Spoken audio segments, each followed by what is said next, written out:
Musical cultures represent a synthesis of history, regional boundaries, and the cross-cultural diversity found in this modern era. West African music and dance is no exception to this.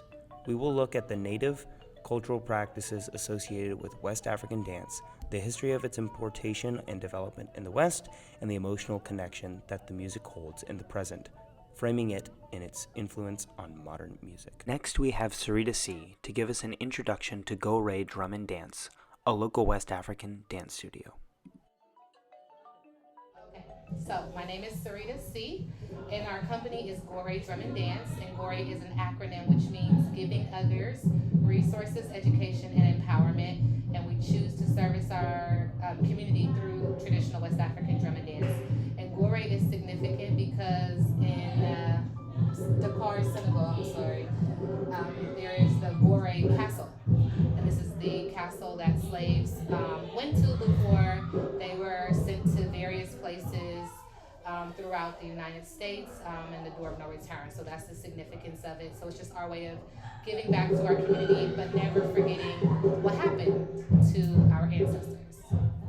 The native practices of West African music come in through the musical timbre and the performance practices. The distinct instrumentation of West African music is compared by one author to the layering of multiple colors of cloth together to form a unique, layered tone color. Instrumental distinctions include fi, or blown instruments, and yale, instruments that are struck or plucked. Mbira or kalimba is a small plucked instrument that is the precursor to the xylophone. A variety of horns are also used in an ensemble fashion. The kora, common in the country of Senegal, is a harp-like instrument. The voice is universal in music, and West African music is no exception for this. From the songs of the Jali class and epic cycles of the Kapele people to love songs and folk tales, solo vocalists are present in the culture. Yet the communal aspect of the ensemble lends itself to many voices and instruments. So call and response textures are commonly heard here as well. Whether a sound is produced instrumentally or vocally, full, nuanced, and varied soundscapes are preferred and applauded in West African culture. The significance of the drum in African music in general cannot be overstated. Several different drums are employed, from the fali, a goblet-shaped drum, kutundingo, a cone-shaped drum played with a stick in the hand, ogene, which are metal gongs, the talking drum, and even human clapping. The key to understanding the rhythmic and tonal variations are non-notated mnemonic devices that serve to recall a certain rhythmic pattern, like kiki-ziki and kong-kong-kolo. Even among people groups, there is variation in the prolonging and striking of beats. The combination of various patterns, however, creates the unique sound of African polyrhythm. In West African culture, it is an accepted belief that everyone should have some sort of musical ability, even if it is to the smallest degree. Spiritual blessing is thought to be bestowed upon people who have special talent in the musical arts. Those of the griot or jolly class especially are considered to be troubadour historians. Dance is considered to be a complex production, with text, fashion, and music involved. Dancers and instrumentalists will often wear impressive outfits with masks, feathers, and striped and leopard skin designs as they perform. Vocalists will conduct and narrate the entire performance. Ms. Sarita C. will now give us more information on traditional West African dance clothing. I was curious about the fabric that the dancers were wearing. Yes. What's that about? So that's called a lapa. And in different cultures, like in India, they wear, I think they call them like a sir or don't misquote me. But it's just a traditional skirt that they wear in West Africa. And so regardless of whether you're cooking, cleaning, it's tradition, you wear it. So we wear it to dance as well. And then we just wear like biker shorts or pants, etc. But this is just traditional clothing for traditional West African dance.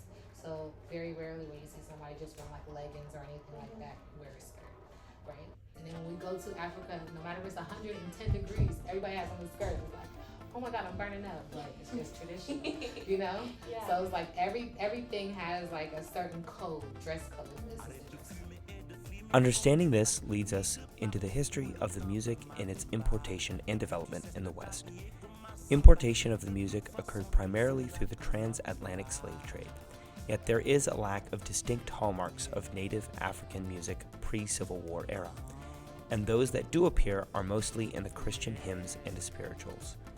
Veiled meanings in the folk songs would often be used to attack the white slave traders, harkening back to the idea of secret societies. One shocking aspect of this is the lack of polyrhythmic activity in the music of this era, due to the lack of drumming allowed on the trade ships.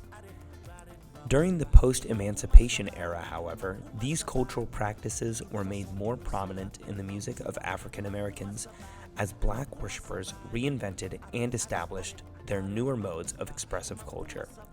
Yet in general, they were still negatively treated by both white and black Americans respectively. It was even challenged in Christian communities in Africa as well.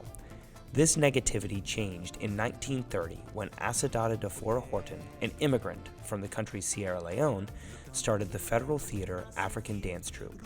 It was comprised of enthusiastic and talented drummers and dancers who are a great blend of Africans and African Americans that performed black dances, mostly ballet. This gave rise to the increasing popularization of West African music in the minds of Americans all across the nation, giving the troupe massive success. Modern West African music derives from this heritage, which ended up being a very important concept for West Africans because their goal was to pass traditions like this down generationally. People such as Pearl Primus were able to deconstruct the idea that West African culture is more primitive in lifestyle. Youssou N'Dour brought a distinct fusion of Afro-Caribbean, Latin, and West African musical features in conjunction with a Western European framework. The history of this music gives us a reason why many say they feel an emotional connection to this type of music, especially in the sense of communal bond. When surveying a West African dance ensemble, Marissa Silverman noted that unity in the musical experience was one of the key highlights from the performers. One participant said, "It's a balanced and reciprocal relationship. That's pretty cool, and it's really powerful." Throughout this section of her paper, she commented on the use of the word care or similar phrases by participants.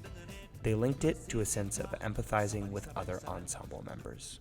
To comment on this, when we had interviewed Sarita C., she had also said something about interconnectedness. This is what she has to say. Well, I feel like we all practice different faiths, but what I will say is like we all believe in God, but there's just something else that we all kind of are interconnected to, and it's like this energy of like having ancestors and just coming together in the spirit of our ancestors and paying homage to our ancestors. And regardless of our religion, we know that is a deeper connection that we have, that along the path some way they were connected and they brought us together, because there's some connection in that, right? Yeah. How did we all come together? Like, you know what I'm saying? This is so interesting, and we've been together for years. Even before I met my husband, I knew some of these people. I've danced, like I said, since I was 8, so I've known these people, some of them longer than I've known him. But yeah, we're just we always say, you know, on the shoulders of our ancestors we stand, and so that's probably the more significant connection that we have. Another reason for an emotional connection is the various settings in which this music displays its versatility, both sacred and secular. The use of spiritual songs such as Deep River or Steal Away to Jesus was one way of keeping the spirit of freedom stable in the era of slavery. In West Africa, priests will bless musical productions. Music will be used in rites for funerals and societies, and faith and morals are often discussed in West African hymns. In the Afro-Jamaican marriage ceremonies of the colonial era, the performance danced both war dances and romantic dances. Music was not simply background noise, but intensely featured in all facets of life. In understanding the native practice, the historical development of West African music into a Euro-American context, the emotional nature of the music through community bonding, and the philosophical and academic response to the music, we can see that there is a unique sense of culture and art that has endured the course of many generations, persevered through times of slavery and bigotry, and continues to flourish with a legacy of hope. Yet as we look ahead to the future of this musical culture, we can see the ever-shifting perspectives in a new light. From modern dance societies that focus on the heritage of this style to increasing social and academic awareness. From this, the future looks to be full of inspiration and stylistic exploration.